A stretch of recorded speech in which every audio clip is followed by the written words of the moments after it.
শশাঙ্কের রাজ্য বিস্তার। শশাঙ্কের গৌড়রাজ্য।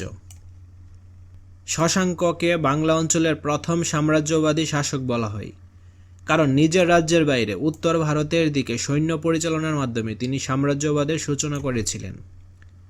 তাম্রশাসন, মুদ্রা এবং অন্যান্য সাহিত্যিক উৎস থেকে জানা যায়, শশাঙ্ক তৎকালীন গুরুত্বপূর্ণ ক্ষমতা কেন্দ্র মগধ, উৎকল এবং কঙ্গুদের দিকেও সৈন্য পরিচালনা করেছিলেন। শশাঙ্কের পর ধর্মপাল এবং দেবপালও একইভাবে সাম্রাজ্যবাদী কার্যক্রম যুক্ত হয়েছিলেন। মগধ এবং কনৌজে আধিপত্য বিস্তার করে নিজেদের আধিপত্য বৃদ্ধি এবং গৌরব প্রচারে তৎপর হয়েছিলেন। মাৎসন্যায়। শশাঙ্কের মৃত্যুর পর দীর্ঘকাল বাংলা অঞ্চলে শক্তিশালী কোনো শাসক ছিলেন না। এর ফলে বাংলায় বহিঃশক্তির আক্রমণ শুরু হয়।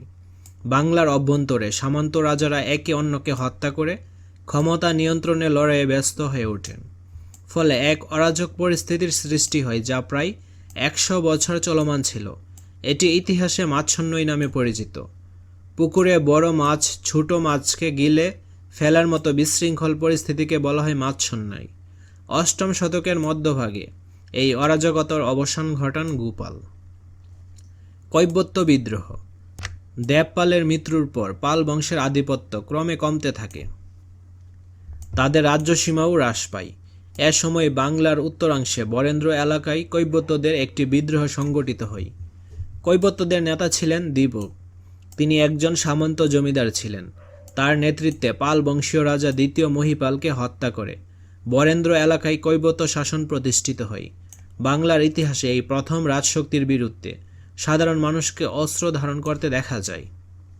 তো এটা হচ্ছে পাল সাম্রাজ্যের মানচিত্র। পাল রাজাদের রাজনীতি ও ক্ষমতা বলয়। বাংলা অঞ্চলে পাল বংশের শাসন প্রতিষ্ঠা করেন গোপাল। এ বংশের শাসকদের মধ্যে ধর্মপাল, দেবপাল, প্রথম মহিপাল এবং রামপালের নাম বিশেষভাবে উল্লেখযোগ্য। পাল বংশের অন্যতম ক্ষমতাধর রাজা ছিলেন ধর্মপাল।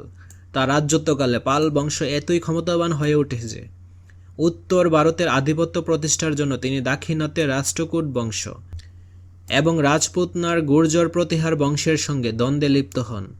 ক্ষমতা প্রদর্শন ও আধিপত্য বিস্তারে এই লড়াই ইতিহাসে ত্রিশক্তির সংঘর্ষ নামে পরিচিত। এই সংঘর্ষের প্রথম পর্যায়ে ধর্মপাল উভয় প্রতিপক্ষের কাছে পরাজিত হন। পরে কিছুকালের জন্য বারাণসী এবং প্রয়াগ দখল করে গঙ্গা যমুনার মধ্যবর্তী এলাকা পর্যন্ত বাংলার রাজ্য সীমানা বিস্তৃত করেন। ধর্মপালের মৃত্যুর পর তার পুত্র দেবপাল ক্ষমতায় বসেন। দেবপালের সময়ই পাল বংশের রাজ্যসীমা সবচেয়ে বেশি পরিমাণে বিস্তৃতি লাভ করেছিল। চন্দ্র বংশের রাজনীতি ও ক্ষমতা বলয়। বাংলা অঞ্চলের দক্ষিণ পূর্ব দিকের সবচেয়ে শক্তিশালী রাজবংশ চন্দ্রবংশ। 10ম শতাব্দীর শুরু থেকে 11শ শতাব্দীর মধ্যভাগ পর্যন্ত চন্দ্রবংশের রাজারা ক্ষমতায় ছিলেন।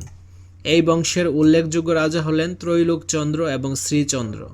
কুমিল্লার লালমাই পাহাড়ে রোহিতগিরি ছিল চন্দ্রবংশের রাজাদের উত্থানের কেন্দ্র। এখান থেকে তারা বঙ্গ ও সমতট এলাকায় ক্ষমতা বিস্তার করেন। দেব রাজাদের রাজনীতি ও ক্ষমতা বলয়। দেব রাজবংশ বাংলার দক্ষিণ পূর্ব অঞ্চলে অন্যতম একটি রাজবংশ। এর রাজধানীর নাম ছিল দেব পর্বত। ক্ষীরুদা নদীকে আশ্রয় করে প্রাচীন দেব পর্বত নগর গড়ে উঠেছিল। কুমিল্লার লালমাই পাহাড়ের কোনো একটি স্থানে ছিল দেব পর্বতের অবস্থান। দেব বংশের উল্লেখযোগ্য রাজারা হলেন শান্তিদেব, বীরদেব, আনন্দদেব ও ভবদেব। এদের ক্ষমতায় কেন্দ্রভূমি ছিল প্রধানত প্রাচীন সমতট এলাকা। সেন রাজবংশের রাজনীতি ও ক্ষমতা বলয়। 11শ শতকের দ্বিতীয় ভাগে আঞ্চলিক বাংলার রাঢ় ও গৌড় অঞ্চলে সেন রাজবংশের উত্থান ঘটে।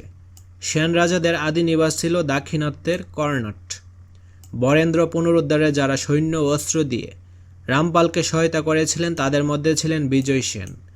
রামপালের মৃত্যুর পর পাল রাজাদের দুর্বলতার সুযোগে তিনি বাংলার কিছু অংশ দখল করে নেন।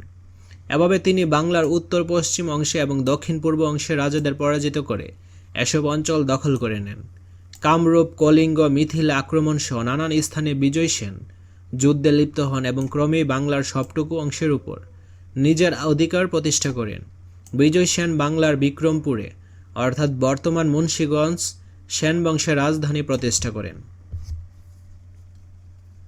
আজকের ক্লাসটা এই পর্যন্ত। পরবর্তী ক্লাসটা আমরা যমুনা দলের দেয়ালিকার কন্টেন্ট সমূহ নিয়ে আলোচনা করব।